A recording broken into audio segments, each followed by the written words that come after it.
le journal.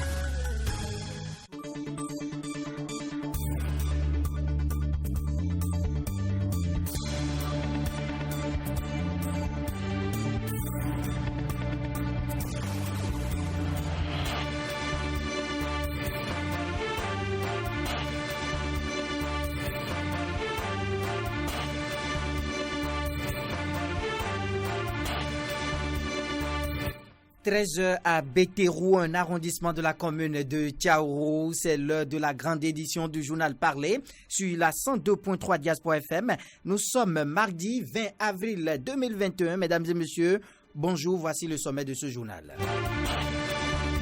Actualité oblige, le président tchadien Idriss Déby Itno, au pouvoir depuis 30 ans, est décédé mardi des suites de blessures reçues alors qu'il commandait son armée dans des combats contre des rebelles dans le nord durant le week-end, a annoncé le porte-parole sur la télévision d'État. Dans cette édition, Corneille Aïssé va recevoir un spécialiste des relations internationales. À la date du lundi 9 avril, les services de la Cour constitutionnelle ont enregistré 0 recours contre la victoire du duo Talon Talata au premier tour de la présidentielle du dimanche 11 avril dernier. Et puis au CEG d'Akonana, 9 apprenants de ce collège en terminale dans la commune d'Atiémé sont renvoyés depuis quelques jours. Ils sont accusés d'avoir loué une chambre non loin du collège pour y entretenir régulièrement des rapports sexuels. Voilà l'essentiel à développer dans cette édition. D'autres sujets vont meubler ce journal. On se retrouve juste après cette petite pause. Aristide 7G. Bienvenue à tous et à toutes et merci d'avoir choisi la 102.3 pour vous informer. Aucun recours n'a été formé à la date du lundi 19 avril par les duos Soumano Mkpe et Kowe Agossa contre les résultats provisoires proclamés par la Cour constitutionnelle mercredi 14 avril dernier, lesquels résultats donnent le duo Talon Talata vainqueur au premier tour du scrutin avec des voix largement au-dessus de la majorité absolue des suffrages valablement exprimés. Conformément à la loi électorale, après l'annonce des résultats provisoires par la Cour, les candidats à la présidentielle disposent de 5 jours pour introduire de recours et les 7 sages disposent de 5 nouveaux jours pour statuer sur le ou les recours et proclamer les résultats définitifs.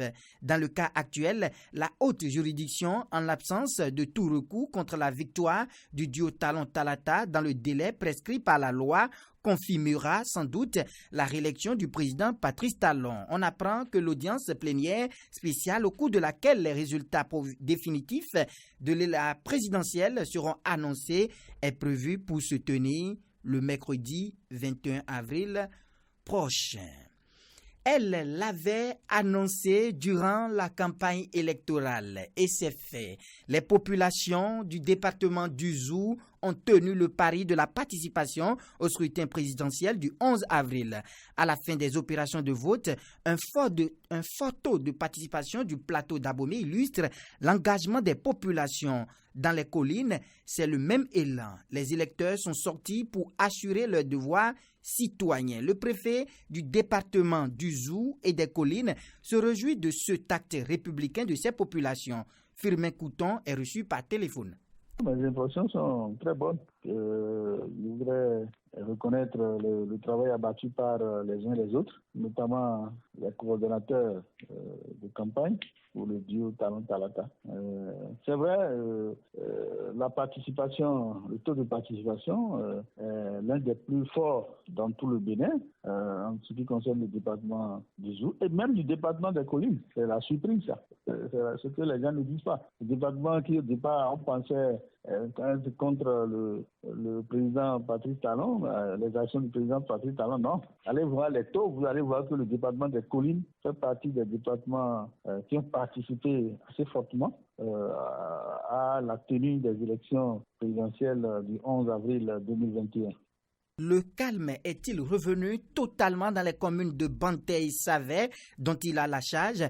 Le préfet Firmin Couton répond.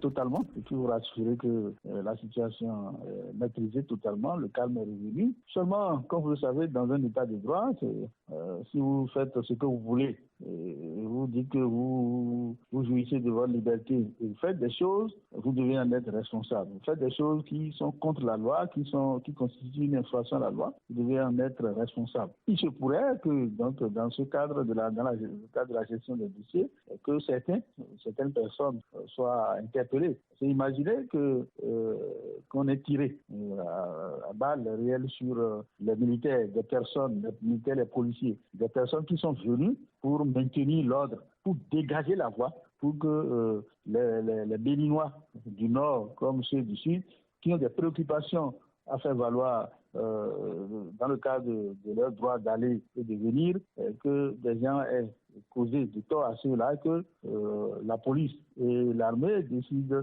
de rétablir l'ordre pour permettre à tous ces beaux mondes de vaquer à leurs obligations et qu'on est venu tirer à balles avec des armes sur eux, c'est une infraction. La République, j'ai l'habitude de dire que la République, c'est de l'ordre. Si chacun doit prendre son fusil pour tirer, si celui que lui veut, vous voyez que nous ne sommes plus dans un pays sérieux. L'État ne peut laisser ces choses-là impunies. Tous ceux qui sont auteurs, co-auteurs, complices, doivent pouvoir être recherchés, retrouvés et répondre à ce qu'ils ont causé comme dommage à la République, les infractions qu'ils ont commises.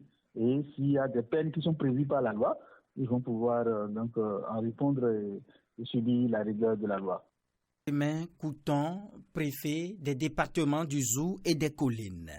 Le président du parti politique Mouvement des élites engagées pour l'émancipation du Bénin, Moël Bénin, et une délégation du bureau politique était ce lundi 19 avril au chevet des éléments des forces de défense et de sécurité blessés lors des événements préélectoraux à l'hôpital d'instruction des armées. Jacques Ayadji a tenu des propos d'apaisement et réconfortant à l'endroit des militaires blessés. À l'issue de la visite, le secrétaire général de Moël Bénin a lu une déclaration à la presse. Suivons Béo Séfiz Agia au micro de Mori Agua.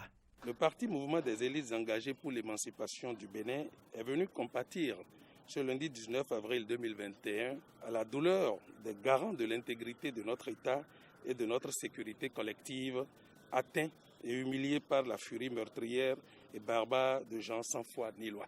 Moël Bénin note avec amertume et effroi que les manifestants pacifiques évoqués par certains étaient plutôt des mercenaires d'une autre époque, commis pour mettre à mal la paix et la quiétude collective. Il conviendra de retrouver tous ceux qui se sont mis en travers de ce qui organise et régit notre vivre ensemble. Justice doit être faite. Les acteurs directs et leurs promoteurs, visibles ou invisibles, devront répondre de leur forfaiture à la hauteur de la souillure jetée sur la République.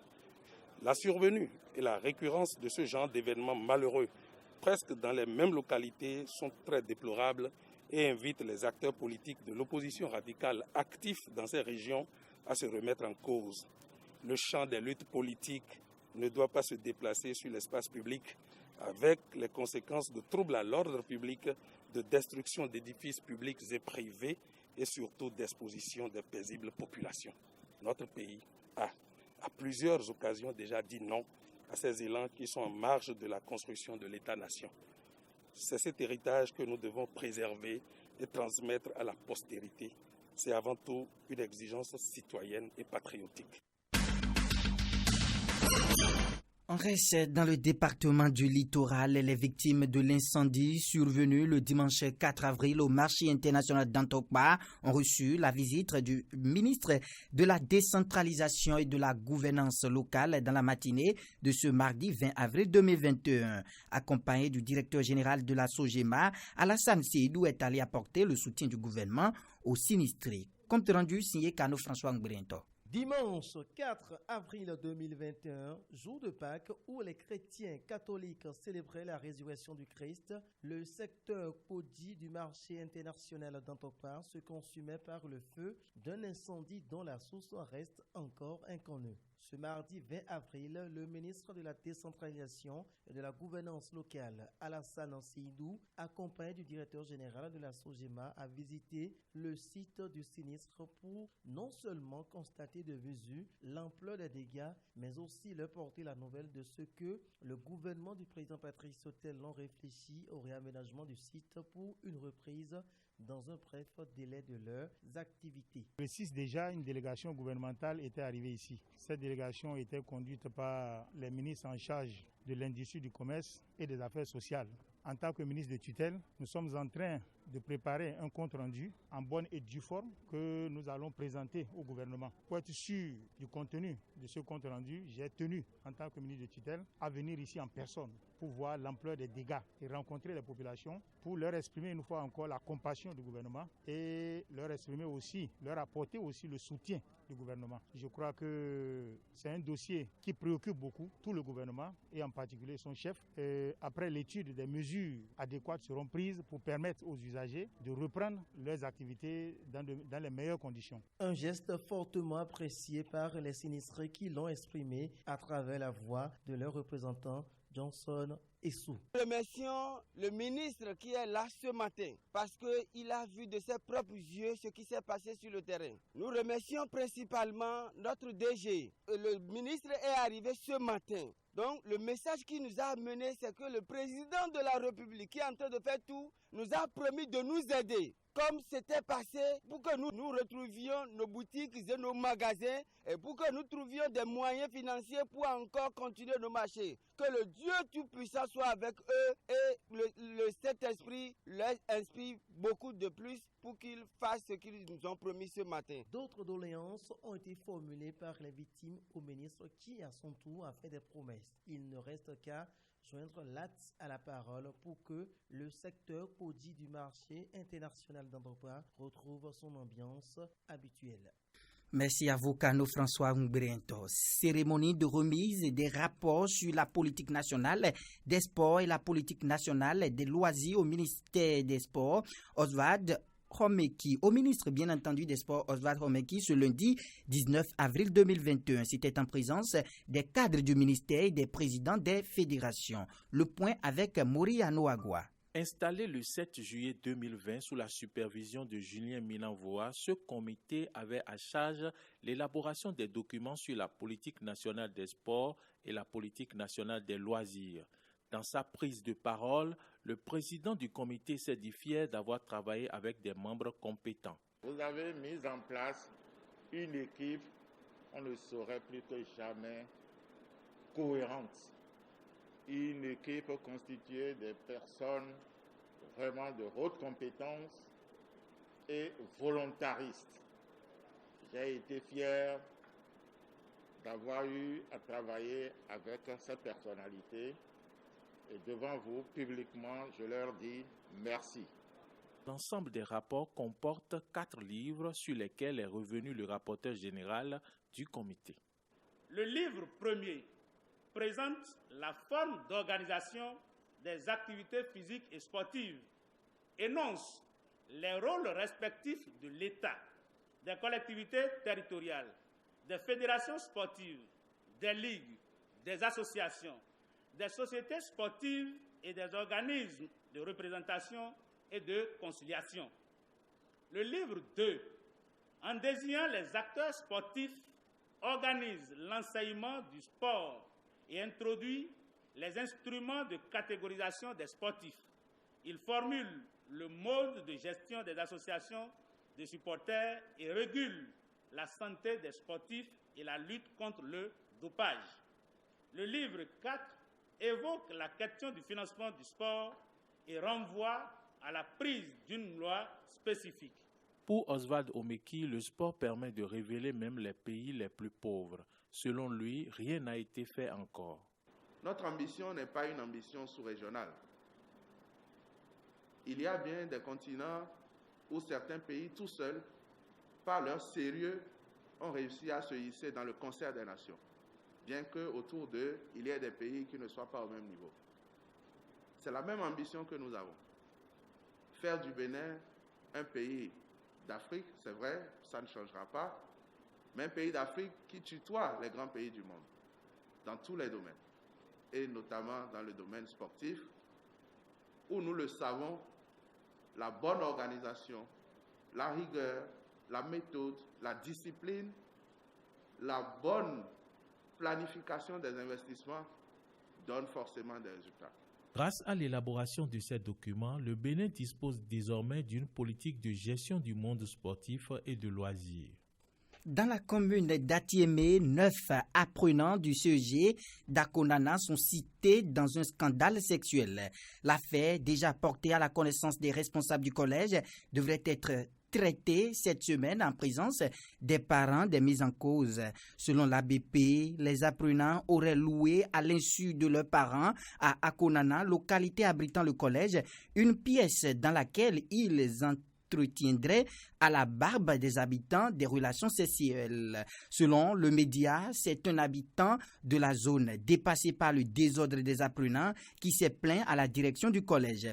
Informé de la situation, le directeur Maxime Oga du CEG d'Akonana a pris des dispositions pour régler au plus vite la situation. L'administration a renvoyé les premiers identifiés en leur demandant de revenir avec leurs parents pour tirer au clair l'affaire, a confié à BP Maxime Oga. Il est prévu une réunion entre l'administration du collège, les apprenants et leurs parents, le propriétaire de la chambre et la sécurité. C'est au cours de cette rencontre que l'affaire sera tirée au clair. Des sanctions pourraient ainsi tomber sur les élèves fautifs. Par ailleurs, les apprenants cités dans cette affaire ont soupçonné 2 frères jumeaux d'être à la base de leur accusation. Sur le chemin de l'école, ils ont bastonné les 2 frères jumeaux en classe de 5e au sein du même collège. À présent, les informations hors du pays. Les nouvelles africaines et internationales.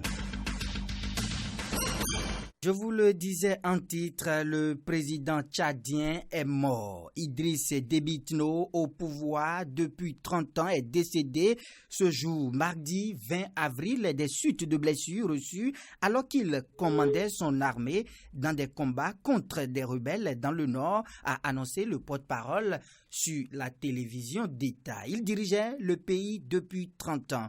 Dans ce studio, je reçois Corneille Aïssé qui, à son tour, va recevoir un spécialiste des relations internationales. Corneille Aïssé, bonjour. Oui, bonjour Aristide Setien. J'espère que vous allez bien. Très bien. Déjà, avant de recevoir Morgan Assogba Metonji, déjà, comment vous avez reçu la nouvelle de cet ancien président qui a gardé ce pays, Tchad, depuis 30 ans?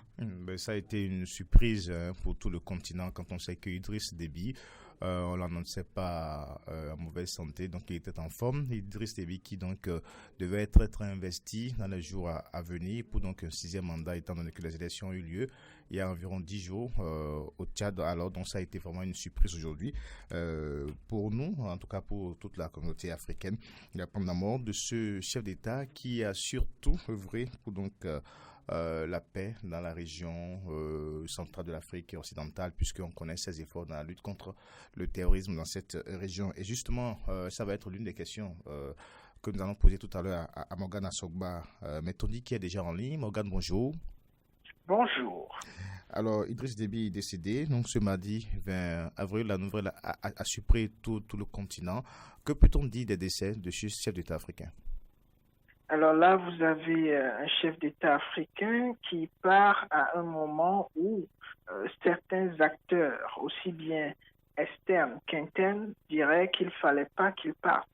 Mais vous avez aussi un chef d'État qui part dans des circonstances qui reflètent sa personnalité parce que, comme le disent la plupart de ses collaborateurs, il est parti sur le champ de bataille.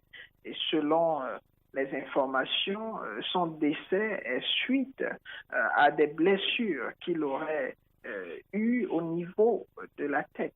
Donc, vous avez là affaire à quelqu'un qui part dans des circonstances plus ou moins, lorsqu'il s'agit de sa personne, acceptable, puisque c'est la meilleure, certainement la façon dont il aurait souhaité partir, en se battant sur le champ de bataille. Mais lorsqu'il s'agit de la situation politique que traverse le pays, c'est un départ à un moment assez critique. Et lorsqu'il s'agit de la situation de crise, d'insécurité que traverse l'ensemble de la région du Sahel, c'est un départ assez disons, qui pose des problèmes par rapport au futur de cette sécurité qui est plus ou moins difficile à maintenir. D'accord, mais par rapport à la situation politique au Tchad, on sait que son fils est bien sûr qui dirige actuellement le conseil militaire.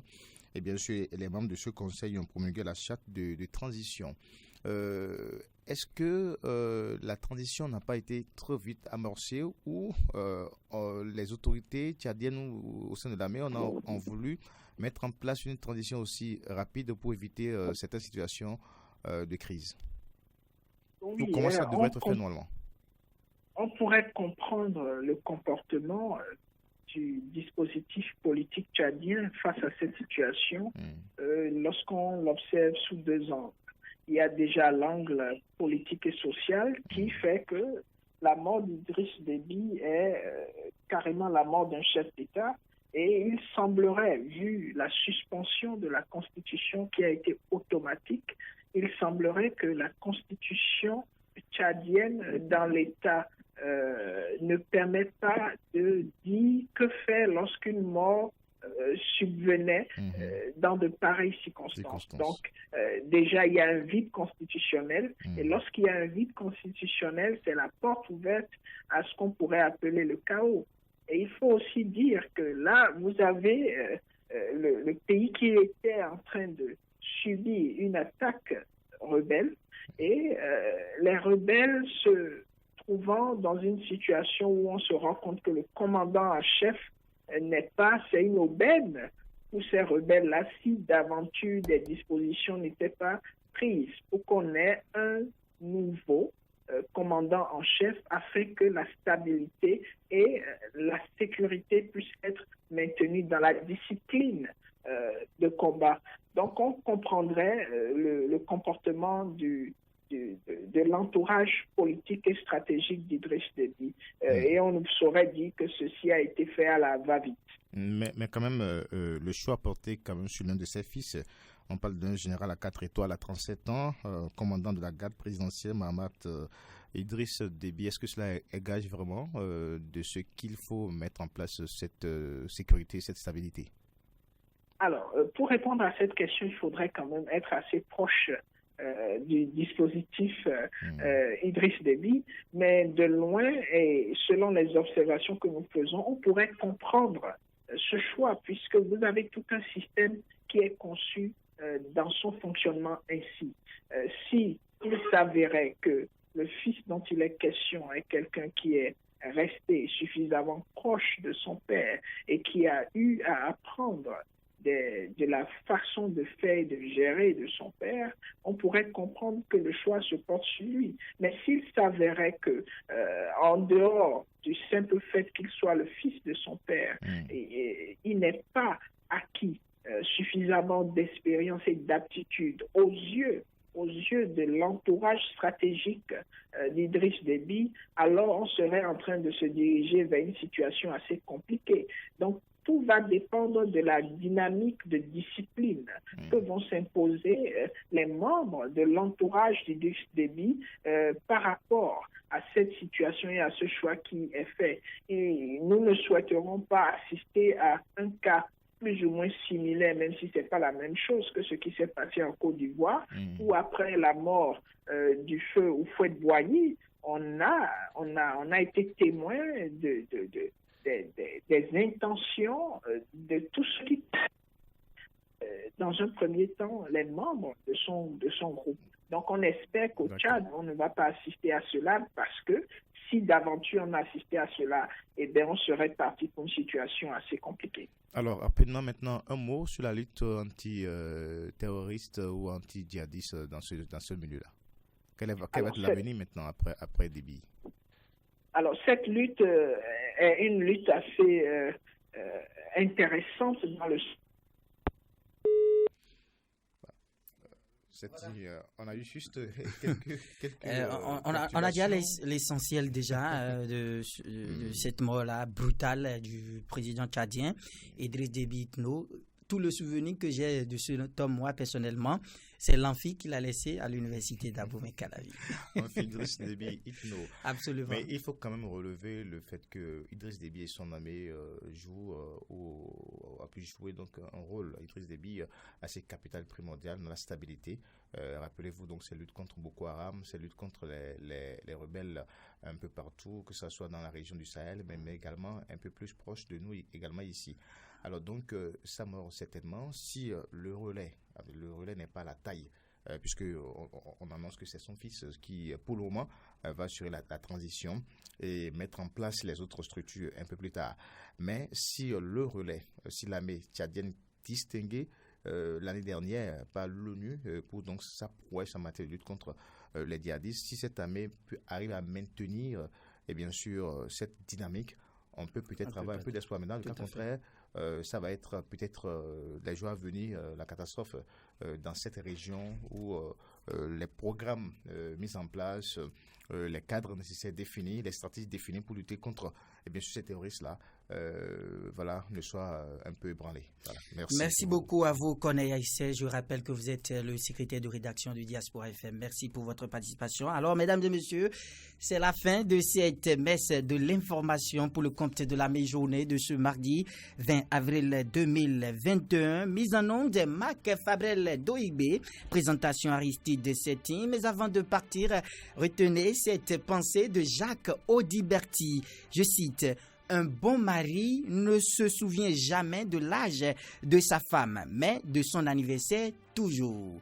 Un bon mari ne se souvient jamais de l'âge de sa femme, mais de son anniversaire toujours. On se retrouve tout à l'heure à 13h30 pour l'émission Réagissons à l'actualité qui a repris depuis hier. N'oubliez pas de vous laver les mains à l'eau au savon et portez toujours vos masques. Au revoir.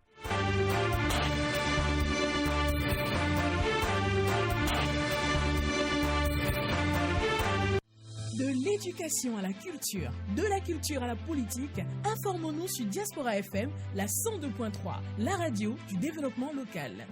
Développement local. Développement local. Développement local.